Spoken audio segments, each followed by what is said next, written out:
Esse livro, que é o motivo aqui do nosso bate-papo, ele toca em algumas questões teóricas que são importantes no nosso contexto intelectual, acadêmico, historiográfico, né, atualmente. Por exemplo, a discussão em torno da história global. Cada vez mais se fala em uma prática global de história a exigir enfoques globais. Então, hoje em dia, né, esse começo do século XXI, é muito mais frequente que a prática intelectual no nosso país, nas universidades, ela esteja muito conectada, né, com centros de pesquisa no exterior, né, até mesmo estudantes de graduação hoje em dia, com muita frequência, fazem parte da sua formação no exterior. Isso é cada vez mais frequente. Quando eu estudei História na graduação, isso era raríssimo, era dificílimo de ser feito. Isso tem a ver, claro, com o desenvolvimento da tecnologia digital, isso tem a ver com certos valores políticos e econômicos que estão se consolidando, isso tem a ver também com certos projetos imperiais do nosso tempo, né? Tudo isso, então, favorece esse diálogo em escala mundial. No entanto, essa história global, quer dizer, essa quase que uma imposição de que nós pensemos a história para além das fronteiras nacionais, geralmente ela é uma imposição formal, sem que necessariamente ela leve a uma discussão dos fundamentos desse ir além das fronteiras nacionais. Ir além até onde? Quais são os limites da nossa observação? Até onde um determinado fenômeno do passado chegou? Portanto, qual é a unidade histórica que nós precisamos respeitar na observação do passado e que, portanto, precisamos entender? Aí a simples imposição formal das fronteiras não resolve nada. Quer dizer, então vamos estudar o processo de independência do Brasil em relação a quê? Em relação àquilo que efetivamente ele se relacionava. E aí a construção então de uma história global, ela passa, né, pela recuperação de uma série de práticas, de tradições intelectuais, de formas de pensar a história que já existiam antes, em décadas anteriores, no Brasil, na América Latina, em muitos países, em outros países não latino-americanos também. Então aqui eu dialogo com a história global numa espécie de recuperação de uma tradição de se pensar o Império Português, a independência do Brasil, né, nas suas bordas, nas suas fronteiras dinâmicas, que são fronteiras concretas. Não são fronteiras construídas por mim, né, pelo analista, pelo observador, e que, portanto, não se confundem exatamente com o globo como um todo. A globalização aqui, então, ela é entendida como um processo histórico de constituição de unidades históricas, de unidades de ação social concretas. Não necessariamente correspondem à totalidade do nosso planeta. Isso foi crescendo ao longo da história. Hoje em dia, né, o nosso mundo está mais globalizado do que nunca em muitos aspectos. No começo do século XIX, a globalização não correspondia exatamente a esses limites do nosso planeta. Essa é uma discussão importante, eu entro por aí.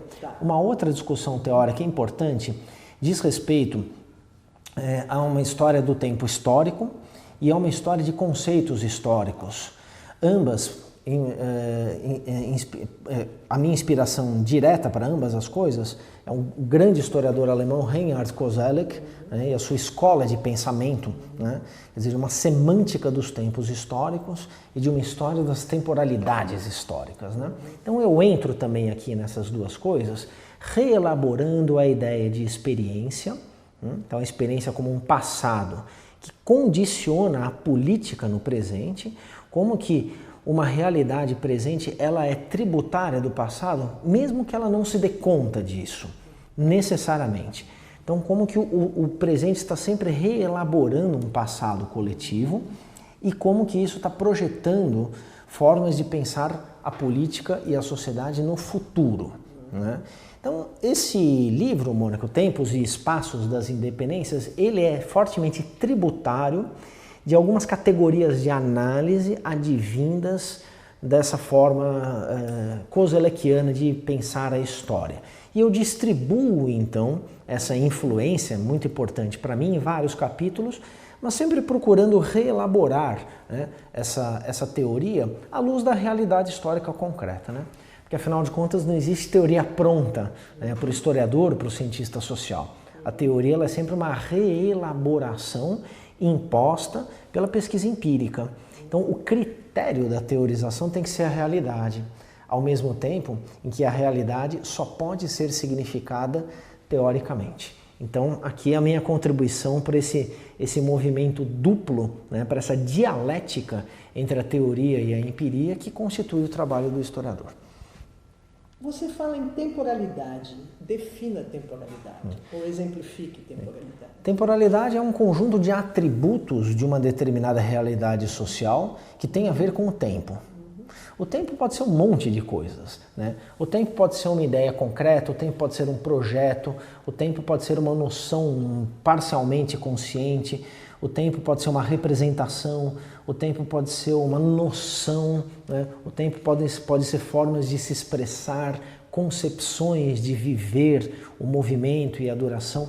Então a temporalidade ela é um conjunto de coisas que numa determinada realidade são explicáveis pela historicidade dessa realidade, ou seja, pelo fato de essa realidade ser constituída historicamente. Então a temporalidade, repito, é um conjunto de características que explicam uma determinada realidade social em função das suas formas de viver, de sentir, de manejar, de representar tempo, sendo que o tempo nunca é uma coisa única. Então é uma discussão absolutamente imprescindível para o estudo da história, né? Mas é uma discussão forçosamente teórica na medida em que as sociedades mudam as suas formas de viver o tempo.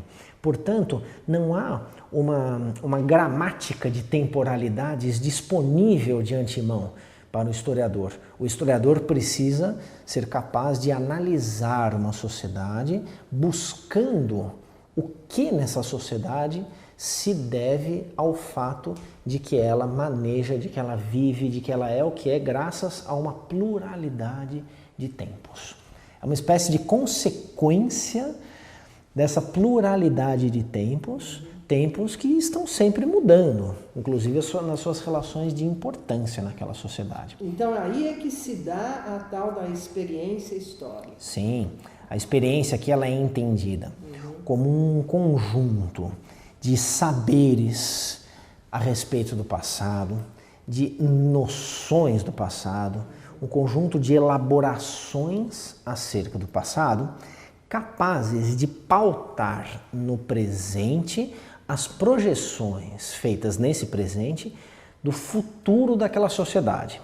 Então é aquilo que grupos sociais, por meio de ação política, buscam no passado ou encontram no passado, por vezes essa busca é consciente e deliberada, mas por vezes não, né? O que esses grupos buscam ou encontram no passado que lhes permite vislumbrar um futuro. Toda e qualquer sociedade tem as suas experiências históricas. Aqui, então, a ideia de experiência ela está colocada basicamente a serviço da revisão de uma velha, mas nem por isso caduca, né? Uma velha, mas muito vital questão. O que a independência do Brasil tem a ver não só com as independências da América Espanhola, mas também com a independência do Haiti, com a Revolução Francesa, com a independência dos Estados Unidos, com as guerras napoleônicas. Onde que a independência do Brasil está, então, num contexto histórico, né, que configura uma experiência. Mas configura uma experiência não porque a gente supõe que as coisas tenham a ver, mas porque a gente encontra os indícios e as relações entre essas coisas. Que tipo de relação? O Brasil faz a sua independência depois de alguns outros processos políticos. E isso permite que o Brasil, né, claro, que o Brasil não é uma pessoa, né, mas é um conjunto contraditório, conflitivo de grupos sociais, esse Brasil busca no passado, esse Brasil aproveita na história recente de uma parte da humanidade elementos para projetar o que ele será no futuro. Essa correspondência também não é perfeita, né? Não é porque uma sociedade projeta o futuro que ela alcança efetivamente futuro, mas essa projeção move a sociedade.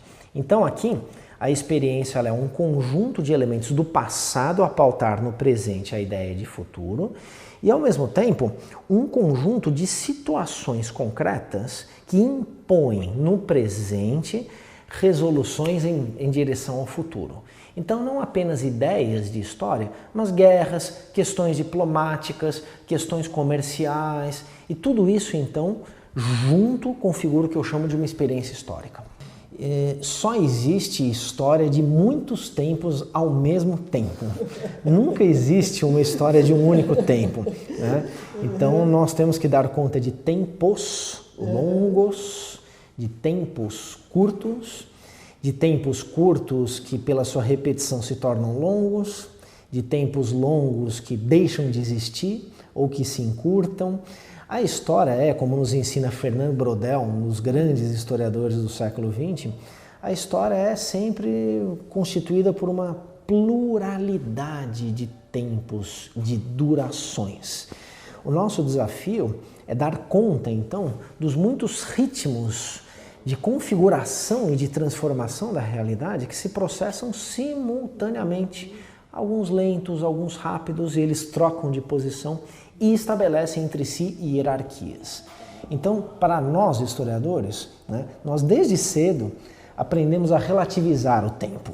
Né? Isso não é um atributo exclusivo ou específico dos cientistas da natureza, dos fenômenos naturais, mas os cientistas sociais desde muito, mas muito tempo, inclusive em diálogo com cientistas de outras dimensões da realidade, né, nós lidamos com a imperiosidade de considerarmos que não existe um único tempo.